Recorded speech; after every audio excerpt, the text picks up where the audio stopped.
안녕하세요. 공주시 노인종합복지관 캘리그라피 강사 김향은입니다.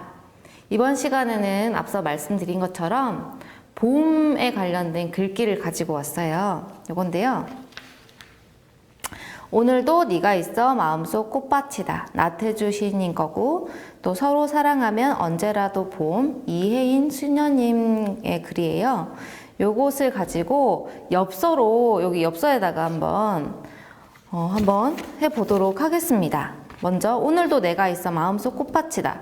요걸로 저는 꽃다발을 생각했거든요. 꽃다발 한번 해보도록 하겠습니다. 오늘은 수채화로 글씨를 써볼게요. 자, 초록 색깔. 봄이니까 연두빛, 좀 초록빛이 나게 한번 써보도록 하겠습니다.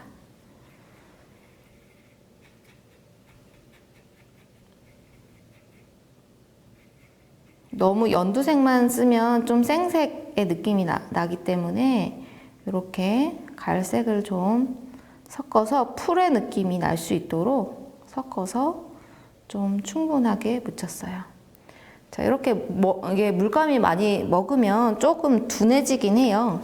그래도 자, 해볼게요. 좀 귀여운 느낌으로 해볼게요. 오늘도 내가 있어 마음속 꽃밭이다. 이렇게 나눠볼 거예요. 네 줄 되게.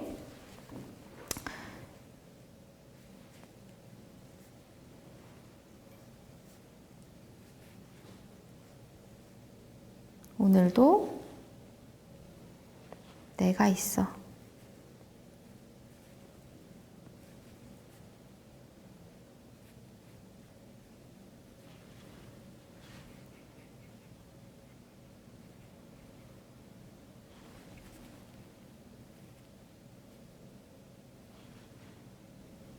마음속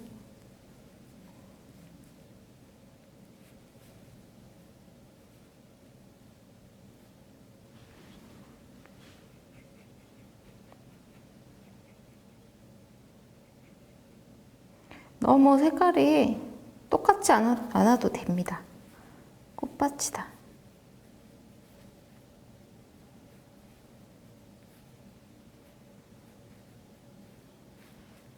자, 이렇게 했습니다. 자, 요거를 이제 똑같은 색깔로, 이게 꽃다발의 꽃이다 생각하시고 줄기를 이렇게 가운데로 모아줄게요. 줄기를 모아주시고, 그 다음에 또 리본을 묶고 여기 또 줄기가 나오겠죠?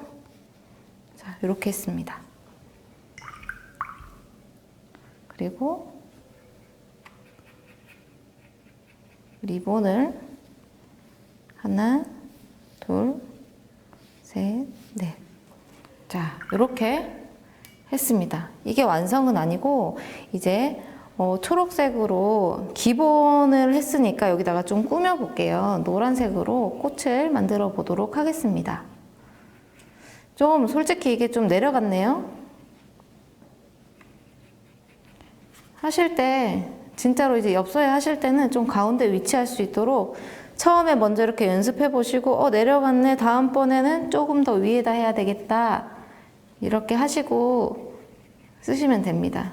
저는 이렇게 했지만요.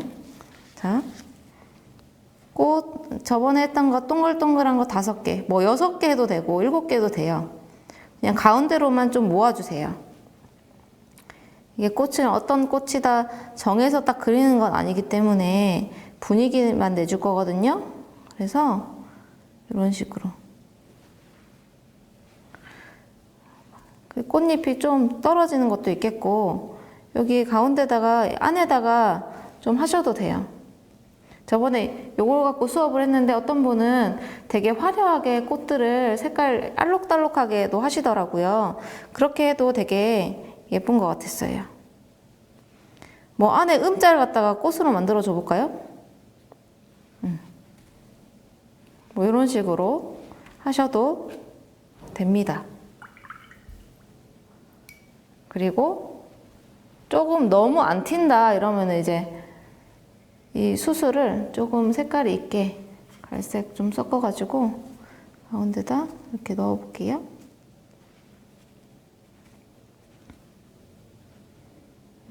이런 식으로 해서 완성이 되었습니다. 자, 그런데 이제 글씨를 쓰실 때 연습을 하실 때 어떻게 하셔야 되냐면 다른 어떤 제 거를 보든 다른 분들의 글씨를 보든 쓰실 때 특징을 먼저 캐치를 해야 돼요. 제가 지금 쓴 오늘도 내가 있어 마음속 꽃밭이다 이것의 특징은 뭘까요? 보시면 이응을 한번 보시면 살짝 길쭉하고 열려져 있습니다. 이렇게 열려져 있고 그리고 나머지 다른 선들이 좀 둥글둥글하게 썼습니다. 이런 것들을 잘 보셔가지고 그러니까 최대한 내 걸로 만들어 보겠다 생각하시면서 똑같이 그 특징들을 파악하셔서 쓰시는 게 글씨를 내 걸로 만드는 중요한 방법입니다. 그리고 나머지는 이렇게 꾸며주시면 되겠습니다. 이번엔 두 번째로 서로 사랑하면 언제라도 봄. 요거를 한번 써보도록 할 텐데요. 요거는 이제 붓펜으로 한번 해볼게요.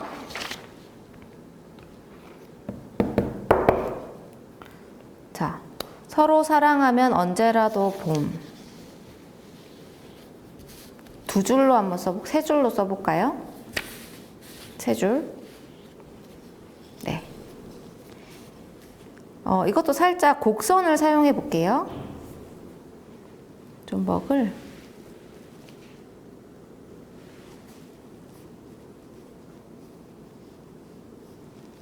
서로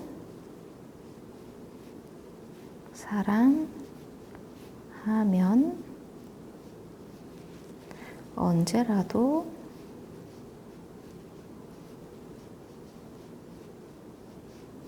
했어요. 봄은 어디다 쓸까요? 여기다 한번 써볼게요. 봄.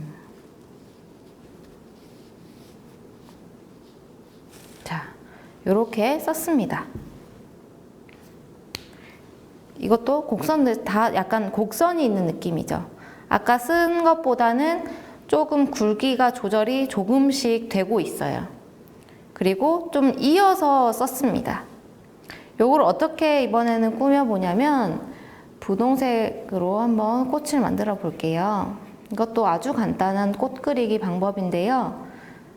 해가지고 자 분홍색을 묻혀가지고 저는 여기다가 꽃들을 좀 그리고 이렇게 약간 둥글게 해가지고 나뭇잎 줄기를 갖다가 만들어 볼 거예요.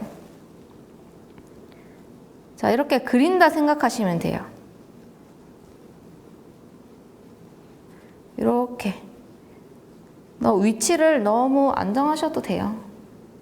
근데 나는 이거 어렵다 생각하시면 너무 일률적이지만 않게 하시면 됩니다. 살짝 이렇게 하얀색이 남아도 돼요. 이렇게 좀 섞어서 해볼게요. 그리고 겹쳐도 됩니다. 계속 이렇게 쓰시다 보면은 좀 연해지면서 좀 색깔들이 같은 색이지만 변화가 있을 거거든요. 물감을 다 쓰시게 되면서 이것도 보시면 좀 진하고 연하죠.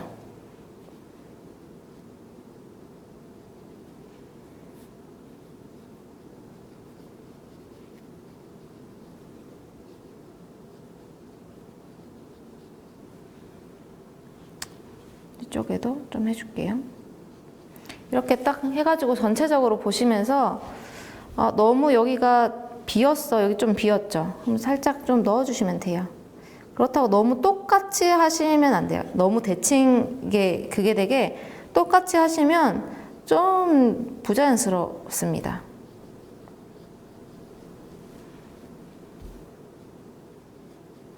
자, 한 요 정도로 해봤습니다. 여기다가 이제 연두색에 살짝 갈색, 노란색이나 갈색 좀 섞어가지고 줄기를 동그랗게 이렇게 올라올게요. 이렇게. 그리고 아까 이거 나뭇잎 했었었죠. 이렇게 길게 2번만에 터치, 2번으로 뾰족하게 이렇게 했고, 하나는 좀 짧고 하나는 길게 해볼게요. 여기를 자, 길게 하고 가운데 이 줄기를 중심으로 마지막. 자, 이렇게 해 보았습니다. 아, 중요한 게 빠졌네요. 자, 이런 식으로 작품을 완성하셨으면 그냥 하는 것보다 여기 밑에 작가의 이름과 그리고 이 글쓴이 있죠. 글쓴이의 이름과 내 호라던가 내 닉네임이라던가 이름을 쓰시면 더 완성도가 있게 됩니다. 그리고 이제 출처가 있으니까 출처는 분명히 주셔야 되겠죠? 그래서 이것도 작은 걸로, 아니면 그냥 펜 있죠? 검정 색깔 잉크펜 같은 거 똥이 남지 않는 그런 걸로 써주셔도 됩니다. 여기다가 써볼게요. 날짜도 써주시면 좋아요. 저는 그냥 시인 이름이랑 나태주 시, 나태주님의 글, 나태주님의 시를 저는 그려거든요. 쓰고 그려요. 뭐 이런 식으로 쓰시고, 도장이 있으시면 이제 찍어주시면 훨씬 예쁘게 하실 수 있으세요. 정각. 자, 여기는 검정색이 낫겠네요. 이혜인님의 시라고 쓰셔도 되고, 이혜인. 자, 작은 글씨 쓰실 때는 여름 하실 때 세필을 하실 건데 이렇게 붓을 세워주시는 게 좋아요.